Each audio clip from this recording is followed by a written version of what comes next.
What happens when a disgruntled veteran takes aim at the league's brightest star and the move detonates in her own hands? Sheryl Swoopes is learning that lesson the hard way.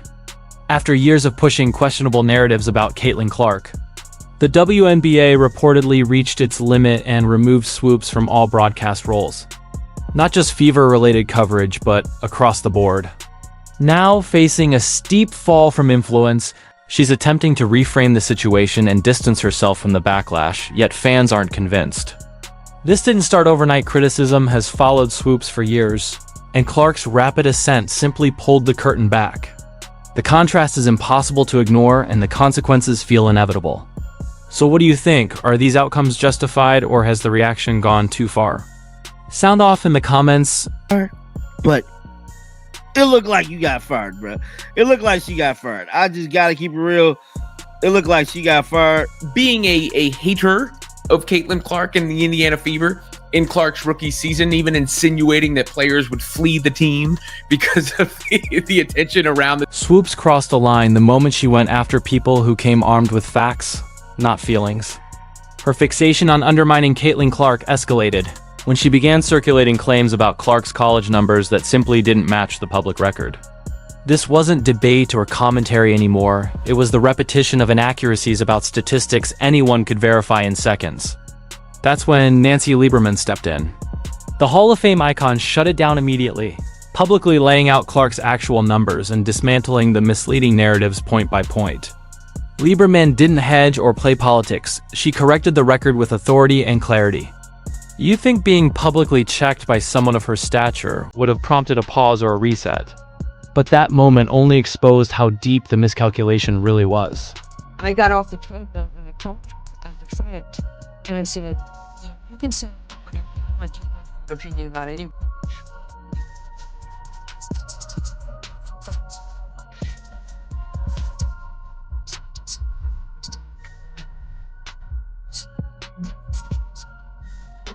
Respect you.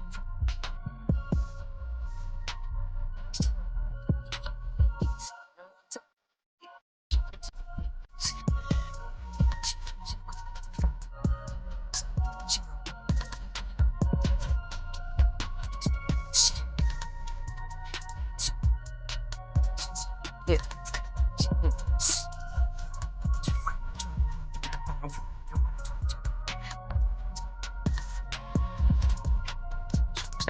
Instead of stepping back, Swoopes leaned in even harder. She publicly sparred with Lieberman, rejecting clear evidence and refusing to correct the record despite the facts being laid out in plain view. Rather than acknowledging the mistake, she pushed her version louder and turned her frustration toward the very person who clarified the truth. The basketball world watched in disbelief as a once-respected figure argued against easily verifiable information. That's when Stephen A. Smith stepped in and dismantled the situation on national television. He openly questioned Swoopes' credibility, calling out what he described as clear bias and misplaced resentment toward Clark, and challenged why a veteran voice would target emerging greatness instead of uplifting it. Smith didn't mince words, labeling the behavior unprofessional and warning that it reflected poorly not just on her, but on the sport as a whole. There seems to be some haterade in the league in regards to Clark, starting with WNBA legend Sheryl Swoopes herself. The blow from Smith landed harder because he isn't just another voice in the crowd. He's one of the most powerful figures in sports media. And when he spoke, millions paid attention. By openly questioning Swoopes' motives and calling out what he saw as envy, he reframed the entire situation and forced the audience to reconsider her repeated shots at Clark. He voiced what many were already wondering. Why would a celebrated legend choose to undermine a rising superstar instead of supporting the next generation? And the more Swoopes was confronted with facts, the more defensive she became, spiraling into personal attacks rather than addressing the truth. Each exchange chipped away at her credibility, and with every public clash, it became clearer that these weren't reasoned critiques but reactions driven by frustration. In real time, her reputation unraveled as the confrontations exposed motivations she could no longer hide. People in the Fever were like, y'all. That's not my point. There's a lot of other shit going on that players are like, this ain't where I want to be. Over there. Yeah. Yeah. Some So new shit, that's, some yeah, new like shit's it's a going on lot. around there. It's a lot. So you have players that are very significant on this Indiana Fever team that are like, I don't wanna be here. This is where I want to be. Yeah. The basketball world eventually saw the pattern clearly. This wasn't thoughtful analysis of Clark's game. It was the repeated spread of incorrect information and a refusal to fix it when respected peers stepped in. What started as commentary spiraled into something personal, hostile, and completely out of place in professional coverage. These public clashes made it obvious that Swoopes had lost all objectivity when it came to Clark and the league's new wave of stars. The reputational damage was severe because she chose confrontation over contribution, targeting the WNBA's fastest-rising talent instead of helping elevate the sport. League leadership was watching it all play out, and it became impossible to overlook the reality that a prominent media voice was undermining the league's credibility by misrepresenting its brightest future.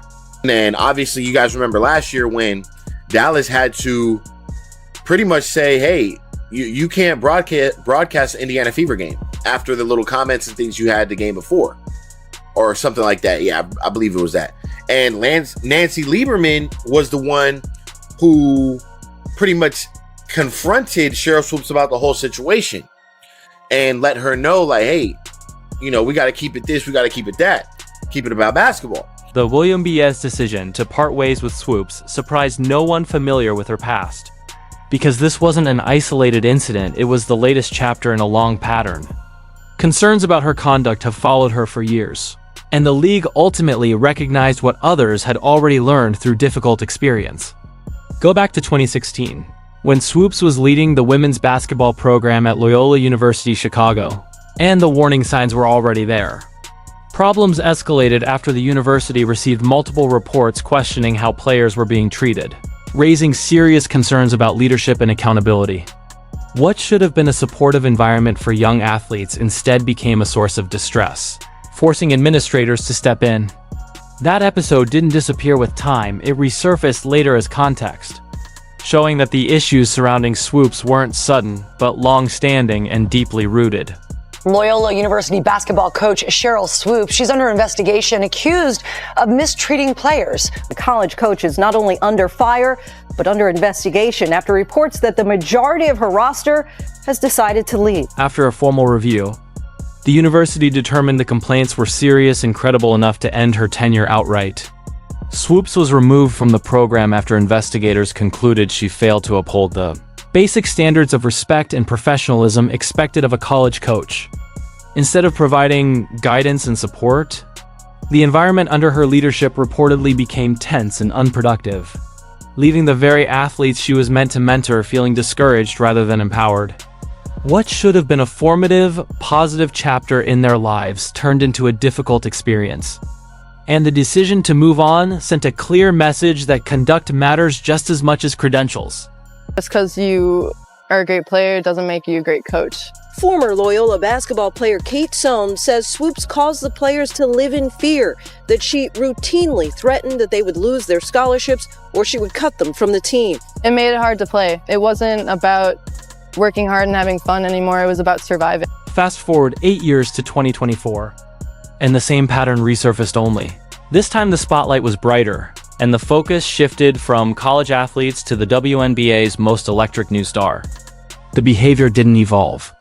The platform did. Over the course of an entire year, Swoopes repeatedly aimed at Caitlin Clark with distorted narratives and misrepresented statistics, using her media role to question achievements that were clearly documented.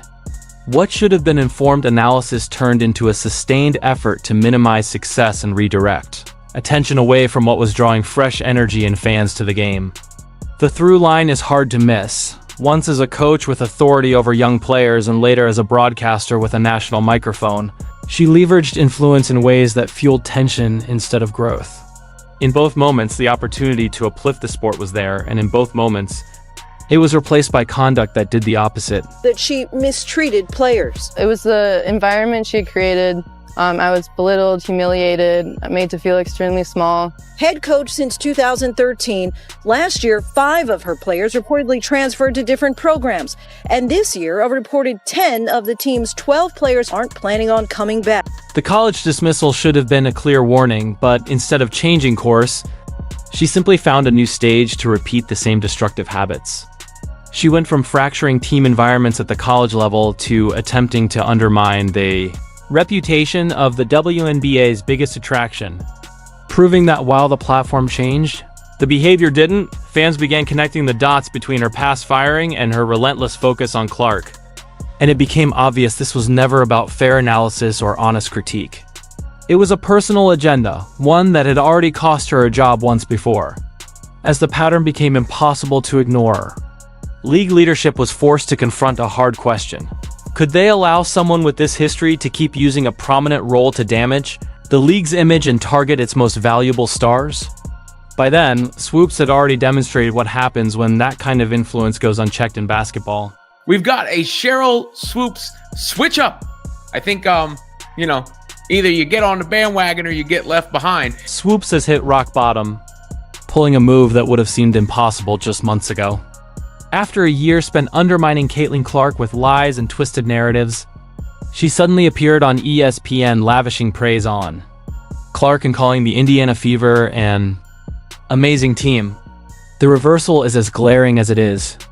Desperate, she went from questioning Clark's college stats and downplaying her achievements to pretending she's been a supporter all along. In an instant, the same person who spent 12 months eroding Clark's reputation is now celebrating the very accomplishments she once tried to erase, rewriting history in an obvious attempt to save face and distance herself from the chaos she created. And then you're bringing back Aaliyah Boston, who continues to get better every single year. Can we talk about Kelsey Mitchell, who is just a walking bucket? How much stronger Caitlin got in the offseason. You know she was in the gym working on her game. This Indiana Fever team, they have put the pieces together in this offseason, and I'm excited to see what they're going to do. Basketball fans weren't buying Swoopes' sudden turnaround and tore into her relentlessly on social media. They exposed her timing, showing that her praise of Clark lined up perfectly with losing her broadcasting role, and flooded timelines with side-by-side comparisons of her year-long attacks and her new accolades. The narrative couldn't be clearer. This was transparent damage control, not genuine support. Meanwhile, the 2026 CBA negotiations are spiraling into chaos, with bitter veterans actively resisting changes that would empower the league's rising stars. Players like Clark, Aaliyah Boston, Kelsey Mitchell, Lexi Hall, and Sophie Cunningham are driving new energy and growing the fan base. Yet the pushback from older voices threatens to stall progress, highlighting a stark clash between legacy influence and the next generation's momentum. To all of our surprises, was somebody who's done nothing since 2023 but speak idiotically and speak like a delusional human being. The liar of them all. The king lie. The biggest projectionist of them all. I'm just going to make up things. Sheryl Swoopes is finally confronting the reality that her old guard mindset is out of step with the league's future. The WNBA's growth now hinges on stars like Clark, players who draw crowds, media attention, and new fans, and veterans who spend their energy tearing them down are increasingly seen as obstacles rather than assets. She's trapped between pride and the need to salvage what remains of her career, forced to rewrite history while pretending her attacks never happened. Now, she's attempting the impossible, portraying years of deliberate misrepresentation and attacks on Clark's achievements as mere misunderstandings, all while trying to maintain credibility in a league that's moving forward with or without her. Went from the locker room is in shambles, players want to leave, it's a toxic environment, nobody wants to be there, the fans are terrible, to, I don't know, I wasn't even in the locker room, to the OGs that they brought in, the OGs that said, I want to come play over there. The power balance has completely flipped, and Swoopes knows it. Clark now holds all the cards as the undisputed face of women's basketball, while Swoopes scrambles to regain any favor in the league. She's essentially pleading for forgiveness without ever admitting she was wrong, after spending months weaponizing her platform to undermine Clark's credibility and reputation. Now she's hoping that lavish praise might somehow repair her own image and reopen doors to television. The very person who once spread falsehoods about. Clark is banking on Clark's continued rise to fuel her own comeback, but fans aren't fooled. And her desperate pivot only highlights the gap between genuine achievement and manufactured redemption. It's just funny how we get to where I can't help but to find all of this amusing, and I'm glad that people found this amusing as well. Now she's on the Fever bandwagon. Phony people that hop on the bandwagon I'll never trust. The WNBA sent an unmistakable signal when they cut Swoopes from every broadcasting role. Most assumed the league would limit action to Indiana Fever games, where her attacks on Clark were most blatant, while letting her continue elsewhere, like Dallas Wings matchups, where professionalism might have remained. Instead, the league went all in, removing her from every assignment across the schedule. Her long-standing Dallas Wings commentary role was gone, along with playoff coverage, regular season games, and any future opportunities with the league. The message was clear. Swoopes' services were no longer welcome anywhere in the WNBA. See, they ain't got Sheryl no more. Sheryl's gone. Sheryl's gone. Nancy still got her job, though. Nancy still got her job. They got Sheryl built. They got Sheryl built. See? Sheryl was there last year. She ain't there no more. Nancy Lieberman stepped directly into Swoopes' former role in the Wings broadcast booth, bringing with her the same authority that had publicly corrected Swoopes' false claims about Clark's stats. With Lieberman on air, credibility and fairness returned to the broadcasts, while Swoopes watched from the sidelines. The contrast couldn't have been sharper. A respected Hall of Famer versus someone whose professional reputation had unraveled. The breadth of Swoopes' removal underscored just how seriously league leadership took her misconduct, not just her bias against Clark in Fever games, but her inability to call any matchup with objectivity. A year spent pushing false narratives had effectively disqualified her from providing fair, professional basketball analysis anywhere in the WNBA. Looks like the Dallas Wings have left off Mrs. Sheryl Swoopes on the broadcasting team for the 2025 season. If you guys remember, Sheryl Swoopes, she was on the broadcasting team last year, right? This wasn't a temporary suspension or a cautionary warning, it was a full, permanent break. Swoopes went from being a familiar voice on Wings broadcasts to completely absent from WNBA coverage. Her broadcasting career with the league ending abruptly and definitively. The game she once helped grow as a player kept moving forward without her input, as rising stars like Clark, Boston, Mitchell, Cunningham, and Hull created unforgettable moments while she remained on the sidelines. The league replaced her with commentators who celebrated these young talents instead of undermining them, and fans quickly adjusted to new voices calling Wings games. The WNBA made it clear it could thrive without someone who had spent her platform, spreading falsehoods about its brightest stars. I kept on saying it. I said, Sheryl Swoopes, you are going to find yourself out of the media so fast by how you're, by how you're moving, how you're talking on other players, talking on other people's podcasts. Swoopes now faces the harsh reality that her broadcasting career may be over for good. Her relentless attacks on Clark burned bridges with league officials, fellow analysts, and fans alike, and a year of false narratives has left damage that her recent, sudden praise can't undo. She learned the hard way that targeting the league's brightest talent carries serious consequences. While Clark and her Fever teammates Aaliyah Boston, Kelsey Mitchell, Sophie Cunningham, and Lexi Hall continued to shine on the court, Swoopes' credibility crumbled from the broadcast booth. The WNBA made it unmistakably clear rising stars are protected, and bitter veterans resistant to change will not be allowed to undermine the league. Now Swoopes watches from the sidelines as the sport she tried to tarnish flourishes without her. And no amount of last-minute damage control can erase the lasting consequences of her jealousy and unprofessionalism.